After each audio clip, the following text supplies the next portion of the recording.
this day and age, you don't really own your tech. You actually rent it, whether you like it or not.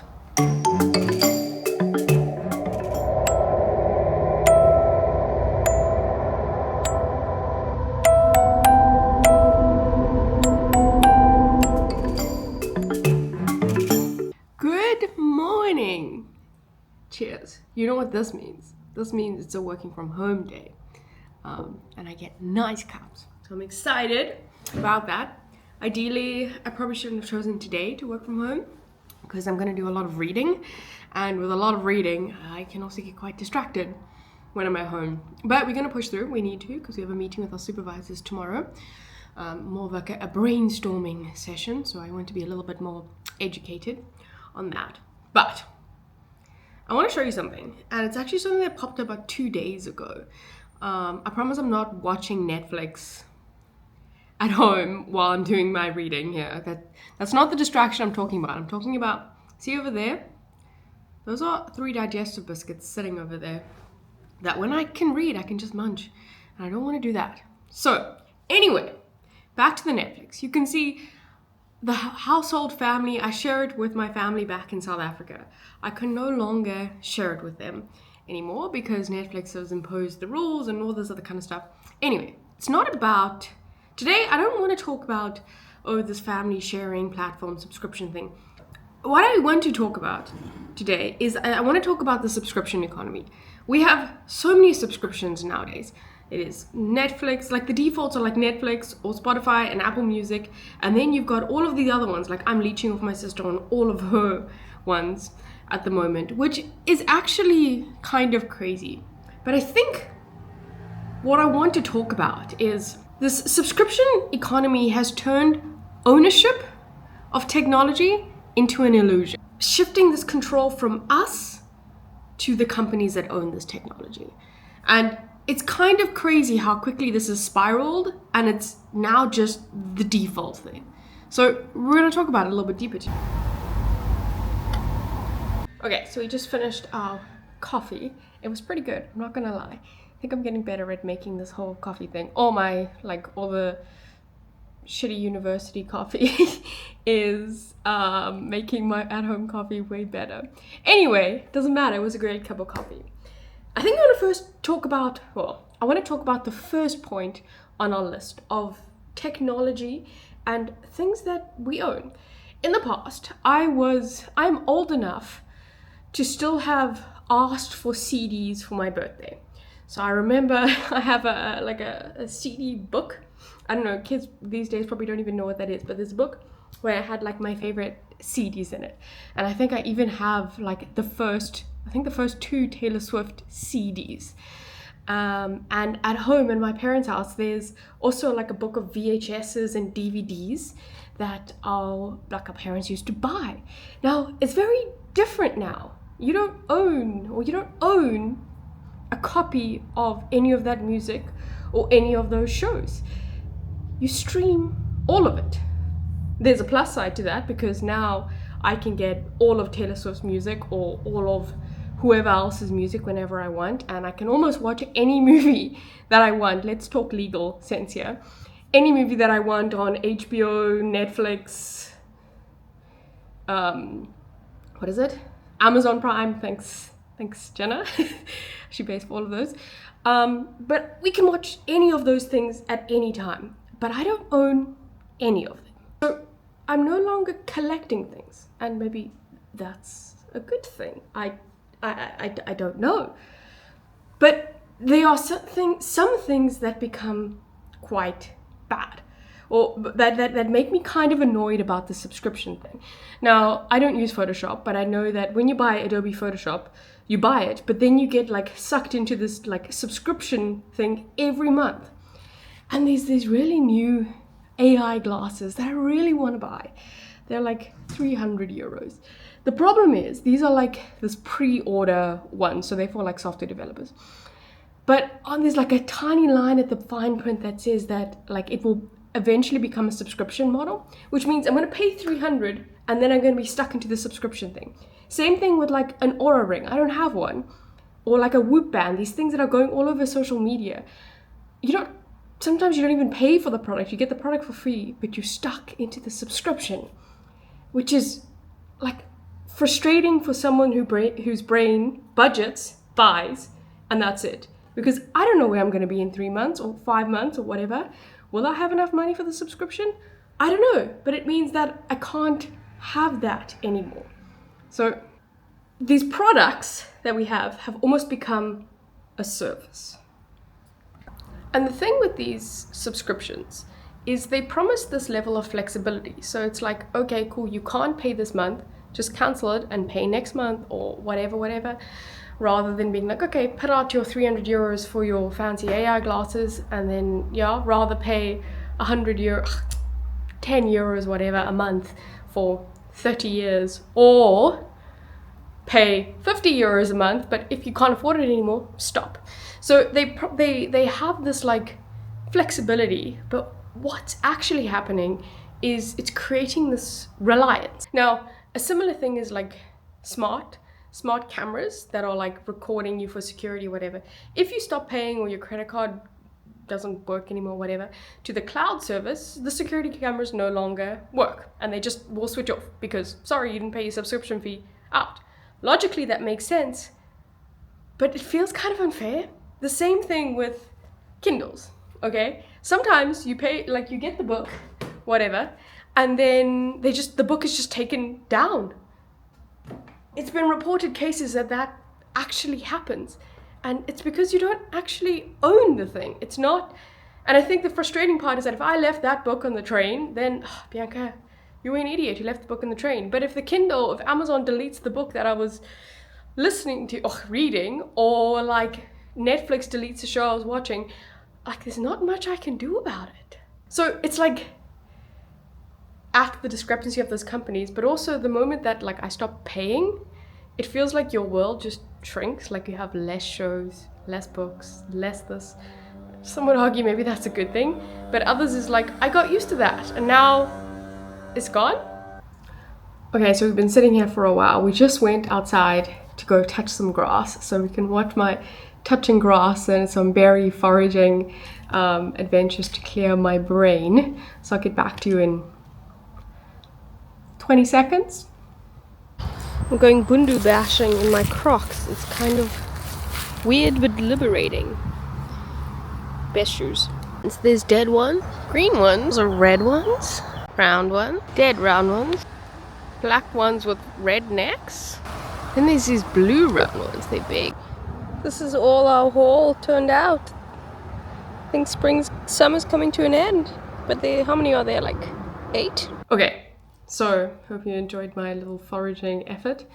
But what I wanted to talk about, and it was actually funny that this came up, I saw a meme or whatever yesterday, like a video about Volkswagen, and it was a dad in the car. I'll see if I can find it. A dad in the car and then the child next to him be like, Dad, why are we going so slow? And he's like, I forgot to pay the monthly subscription. And I was like, wait, what? And what Volkswagen, hopefully I'm pronouncing it correctly, has actually done is they've started to say, okay, if you pay a little bit more for your subscription, your car will go faster. Like, for me, that's ridiculous. We're now, our music, our entertainment, our gym, our smart tracking, our cars, our food delivery, all of these things are now subscription based, which means that I've got all of these like fragmented identities that exist across these invoices. That's crazy. It's almost like I'm paying to use and paying to be who I am every single month. And I know that it seems like that's the modern world, that's how you gotta live. But for someone that maybe has a little bit of maybe lives in a little bit of a scarcity crisis, like this is like more self-introspected over the past few years, when you don't have so much, collecting things feels like, and it's not to say that it is, it feels like you are doing better in life. And a perfect example is like, why do people own houses? Now, you own it, you feel security, you feel safety. You feel like whatever happens, I have a house. And there's a township in South Africa called Soweto. And one of very intelligent things that they did is people are quite poor there. People are very poor actually. And it got quite dirty because it would be like shacks and everything. I'll show some pictures here if you're not aware of what a township is actually in like a third world country. And people would live in these dirty conditions and whatever. And obviously nobody wants to live like that. So they were like, let's try and clean it.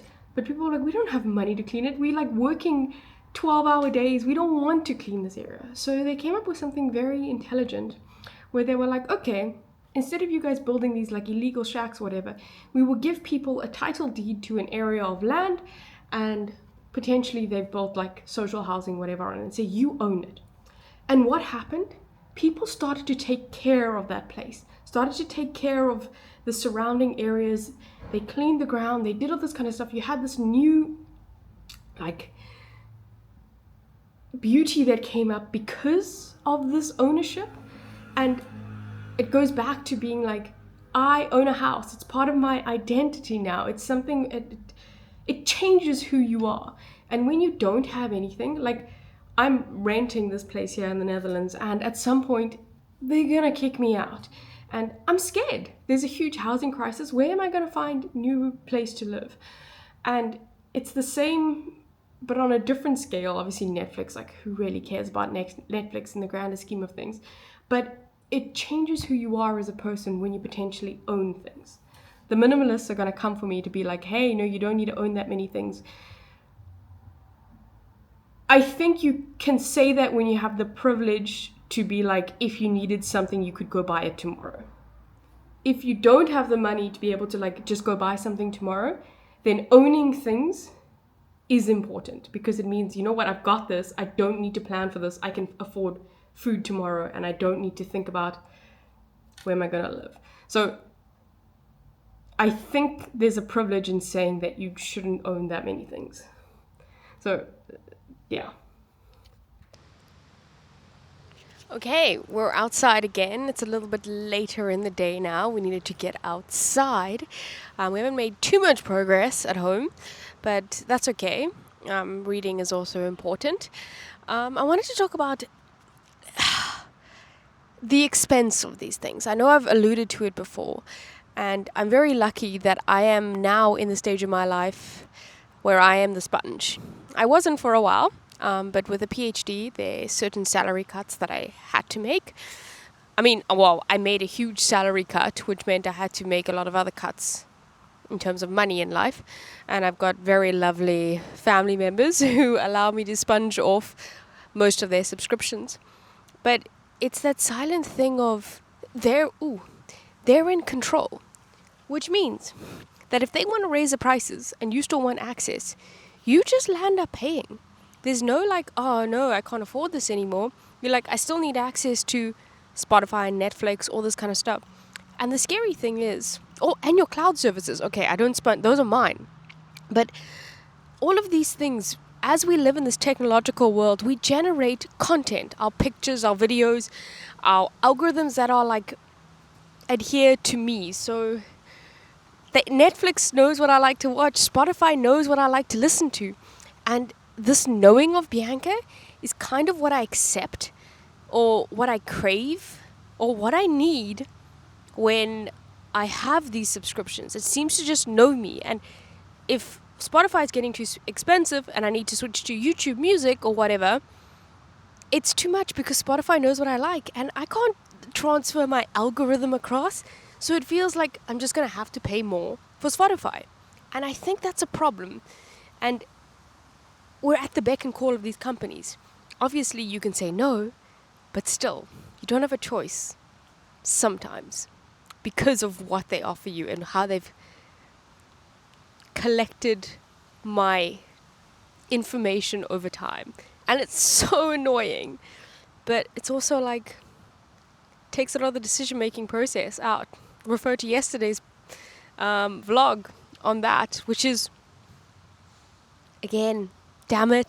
Good evening. The last time you saw me, I went to a park just to clear my head. I didn't get much done today. The day is over. I've already eaten dinner. I don't know. I read, but I didn't get anything from the reading. So it felt like I didn't really make any progress forward. But I guess that's okay, it happens. But this evening, what is the time now? It's almost 7. In like half an hour, we're gonna have like a family call. Most of my family is back home in South Africa. And we do Secret Santa. So I've got like, oh wait, Dad and Mom, and we're already pulling, I know it's, what is it, August now, almost September, but we do a Secret Santa for the family, and my mom likes to get it done. Well, there are 6 of us, so in order for everyone to kind of like get what they want, we pull Secret Santa, and we usually do it earlier. So that's what we're doing now. But also, every 2 years I've been doing this random thing, and it's quite fun, so I'm sharing it with you people. You probably don't care. If you don't care, skip to the end of the video when I'm in my pajamas. But I do a Google form with random questions, and the questions are like, who's most likely to survive in the woods? And then it's all of the family members. Another one is like, who's most likely to get kicked out of an event? Oh, I got double of that one. Who has the best fashion sense? And then like, who's the most dramatic? And I did it in 2023, and now I did it again. And it's quite cool to see, like, let me show you actually. Like, can you see that? That's pretty cool. And then there's more like, who's most likely to become president? Or who's most likely to catch a ship to a remote island and not speak again? It's quite cool to see how it's actually changed over 2 years, how like our what we think of people has changed depending on how long, well, in 2 years. So yeah, I found that quite cool to see, and I'll share the results when I get on a video call with all of them. And we pull the Secret Santa stuff. Funny anecdote, last year I made a program that automatically assigned people, and then I never assigned my dad, and I assigned my brother twice, so he didn't get any presents. So this year, we're going back to old school manual. And see, Dad, you're included here. Anyway, I'm gonna do that, and then I'll check you in our thought experiment.